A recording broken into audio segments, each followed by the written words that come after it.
আসসালামু আলাইকুম ওয়া রাহমাতুল্লাহি ওয়া বারাকাতুহু। দর্শক, ইতিমধ্যেই জানতে পেরেছি যে বিএনপি নেতা ফজু পাগলা অর্থাৎ ফজলুর রহমান তাকে শোকজ করা হয়েছে। তো বিএনপি তাকে কোন সময় শোকজ করলো? দর্শক, এই ফজু পাগলাকে বিএনপি থেকে বহিষ্কার করার জন্য অনেক আগে থেকে আমরা বলছিলাম, কারণ এই ফজলু মূলত একজন আওয়ামী লীগের দীর্ঘদিন তিনি দায়িত্ব পালন করেছেন। যখন আওয়ামী লীগ থেকে তিনি বঞ্চিত হয়েছেন, আওয়ামী লীগ তার সাথে গাদ্দারি করেছে, তখন তিনি আওয়ামী লীগ থেকে সরে বিএনপি করেছেন। মূলত তার শরীরে আওয়ামী লীগের রক্ত রয়েছে, এটা কিন্তু 5 আগস্টের পর প্রমাণিত হয়েছে। আর এই ফজু পাগলা শুধুমাত্র যে একজন আওয়ামী লীগের লোক তা কিন্তু নয়, সে প্রকৃতপক্ষে একজন ইসলাম বিদ্বেষী, আলেম বিদ্বেষী, সেটাও কিন্তু এই ফজু প্রমাণ করেছে। 5 আগস্টের পর তিনি বারবার বাংলাদেশের জনগণ এবং ছাত্র জনতার বিরুদ্ধে বক্তব্য দিয়ে গিয়েছে। বারবার তিনি হাসিনার পক্ষে বক্তব্য দিয়ে গিয়েছে। বাংলাদেশের উলামায়ে কেরামদের প্রতি তিনি বারবার তিনি বিভিন্ন রকমের আপত্তিকর মন্তব্য করেছেন, কিন্তু বিএনপি টনক নড়ে নাই, বিএনপি কথা বলে নাই। কিন্তু ফজু পাগলাকে ওই সময় যদি শোকজ করা হতো, ওই সময় যদি তার বিরুদ্ধে ব্যবস্থা নেওয়া হতো, তাহলে আজকে বিএনপির এত বড় ক্ষতি এই ফজু পাগলা করতে পারতো না। দর্শক, বিএনপির কি ক্ষতি করেছে আমি বলবো, 5 আগস্টের পর 17 বছর বিএনপির যেই ক্ষতি আওয়ামী লীগ করতে পারে নাই, ঠিক এই একটা বক্তব্যের মাধ্যমেই বিএনপির এত বড় ক্ষতি করে দিয়েছে এই ফজু পাগলা। দর্শক, আমরা জানি যে ছাত্র জনতা গণঅভ্যুত্থান হয়েছে, এখানে প্রত্যেকটা দলেরই সমর্থন বা সবারই এখানে ক্রেডিট আছে, সকলেই এখানে রক্ত দিয়েছে। আওয়ামী লীগ বাদ দিয়ে বিএনপি, জামাত তারা এখানে সক্রিয় ছিল।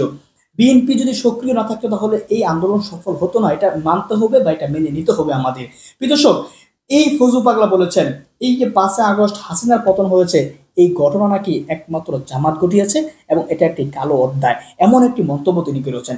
অর্থাৎ তিনি স্পষ্ট করেছেন যে জুলাই গণ অভ্যুত্থানে বিএনপির কোনো অবদান নেই, বিএনপির কোনো রকমের ক্রেডিট নেই। এই বক্তব্য দেওয়ার পর বিএনপির টনক নড়েছে।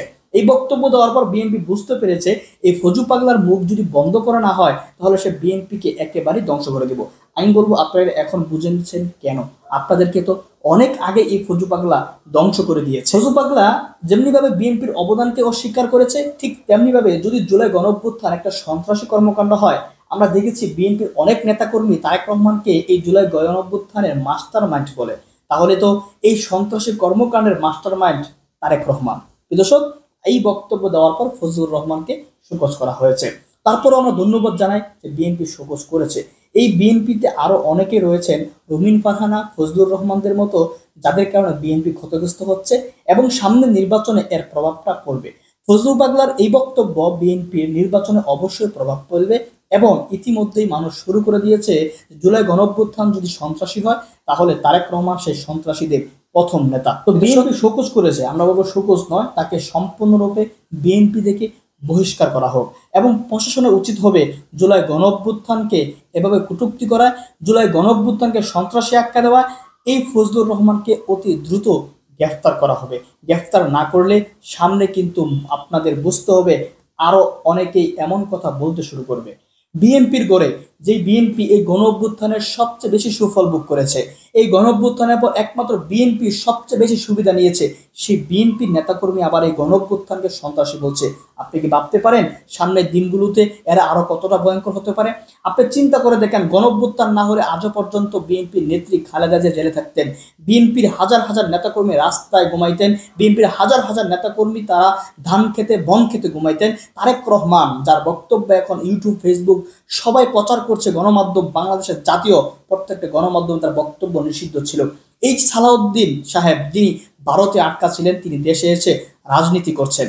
বিএনপি একমাত্র যে তাদের সকল মামলা এই পর্যন্ত প্রত্যাহার হয়ে গিয়েছে, সব দলের হয়েছে, বিএনপির সবচেয়ে বেশি প্রত্যাহার হয়েছে কারণ তাদের বিরুদ্ধে সবচেয়ে বেশি মামলা ছিল।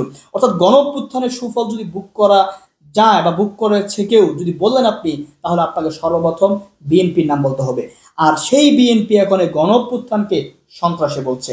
এর জন্য ছাত্র জনতার উচিত হবে যত দ্রুত সম্ভব এই ফজলু পাগলার বিরুদ্ধে আন্দোলন করতে হবে এবং এই ফজলুকে গ্রেফতারের আগ পর্যন্ত আন্দোলন করতে হবে, তাকে গ্রেফতার করতে হবে। এই জুলাই গণ অভ্যুত্থানকে কটূক্তি করা মানে হচ্ছে এই ছাত্র জনতার অভ্যুত্থানকে কটূক্তি করা এবং হাসিনার পক্ষে কথা বলা। বুঝতে হবে এই ফজলু পাগলা মূলত আওয়ামী লীগ পরিস্থিতির শিকার হয়ে সে কিন্তু এই বিএনপিতে আসছে। দর্শক, এই আওয়ামী লীগের রক্ত বিএনপি থেকে ছুঁড়ে ফেলে দিতে হবে।